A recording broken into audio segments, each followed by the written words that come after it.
Party ఫిరాయించిన ఎమ్మెల్యేలు ఒక్కొక్కరిగా మళ్ళీ బీఆర్ఎస్ బాటకు దారి తీస్తూ ఉన్నారు, దారి పడుతూ ఉన్నారు. నిన్న గూడ మైపాల్ రెడ్డి పటాన్ చెరువుకు సంబంధించినాడు. నేను కాంగ్రెస్కి పోయినా పైసా పని కూడా చేయలేదు, అందుకనే దాదాపు 177 కౌన్సిలర్లు నా నియోజకవర్గంలో ఉన్నాయి, అన్నీ కూడా బీఆర్ఎస్ పార్టీ అభ్యర్థిని గెలిపించాడని చెప్పేసి ఒక స్టేట్మెంట్ ఇవ్వడం జరిగింది. రెండవది, జగిత్యాలకు సంబంధించిన జీవన్ రెడ్డి గారు ఎట్టి పరిస్థితిలో కాంగ్రెస్లో మేము ప్రపోజల్ చేసినాడు చేయాలి. సంజీవరెడ్డి అక్కడ సంజయ్ ఎమ్మెల్యే గారు, డాక్టర్ సంజయ్ ఎమ్మెల్యే గారు చెప్పింది ఒక్కటంటే ఒక్కడు కూడా ఇస్తే మేము ఒప్పుకోమని చెప్పేసి తిరగబడడం జరిగింది. ఇక్కడ గన్పూర్లో నిస్సిగ్గుగా కడియం శ్రేరి బీఆర్ఎస్ పార్టీ నుండి కలిసి కాంగ్రెస్ కార్యకర్తలను భయభ్రాంతులకు గురి చేసి బెదిరించి అదిరించి తన సంఖ్యలో ఉంచుకుంటా ఉన్నాడు.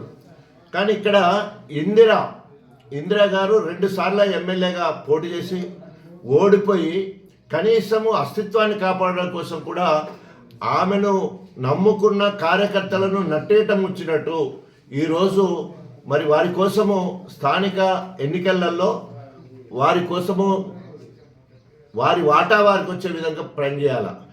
నిజంగానే కడియం శ్రీహరి బీఆర్ఎస్ పార్టీ ఓట్లతో గెలిచింది కాబట్టి నీకు సిగ్గు శరం ఉంటే ఇప్పటికైనా పశ్చాత్తాపడి నిన్ను గెలిపించిన బీఆర్ఎస్ కార్యకర్తలను గెలిపించు అని చెప్పేంత దమ్ముందా కడియం శ్రీహరి అని నేను అడుగుతా ఉన్నాను.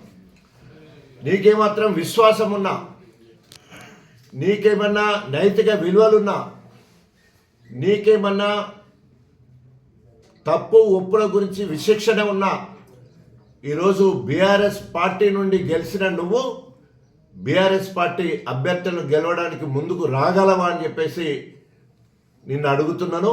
అదేవిధంగా నిజమైన కాంగ్రెస్ కార్యకర్తలు నాయకులారా, గణపురంలో మీరు కడియం శ్రీహరిని ఓడగొట్టాలనుకున్నారు, కానీ ఆయన ఈరోజు మీ సంకలకి వచ్చిండు.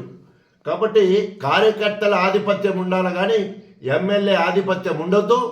ఎవరైనా అస్సలు సిసలైన కాంగ్రెస్ కార్యకర్తలకు మరి ఈ మున్సిపాలిటీ ఎన్నికల్లో టికెట్ ఇస్తే సరే, లేకపోతే కడియం శ్రీహరి అవకాశవాద నాయకులకు కనుక టికెట్ ఇస్తే వాళ్ళందరినీ ఓడగొట్టాలని చెప్పేసి నేను డిమాండ్ చేస్తూ ఉన్నాను.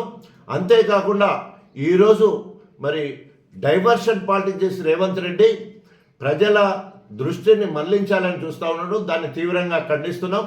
ఈరోజు ఫోన్ ట్యాపింగ్ విషయంలో సిట్ వాళ్ళ చేత మళ్ళీ విచారణ జరిపించడం, సుప్రీంకోర్టులో కొట్టేసిన తర్వాత మళ్ళీ విచారణ జరపడం అంటేనే ఇది కక్షపూరిత చర్యగా మేము అంటున్నాం. నువ్వు ఎన్ని రకాలుగా డైవర్షన్ పాలిటిక్స్ చేసినా కూడా తప్పకుండా నువ్వు చేసే పాపాలన్నీ రాసి పెట్టుకుంటాం. తప్పకుండా దీని మీద మేము కార్యాచరణ ఉంటుంది. ప్రజలు నీకు కర్రు కాల్చి వాత పెట్టి 100 ఫీట్ల లోతుకు నిన్ను పాతపెట్టే రోజులు దగ్గర పడ్డాయని చెప్పేసి హెచ్చరిస్తూ, అంతేకాకుండా ఈరోజు నీ క్యాబినెట్ మొత్తం కూడా నీకు మరి వ్యతిరేకంగా పనిచేస్తూ ఉన్నది. అక్కడ మరి విదేశాల పోయిన దగ్గర చంద్రబాబు నాయుడు నువ్వు కలిసి గుసగుసలు మాట్లాడుతున్నట్టు తెలుస్తూ ఉన్నది.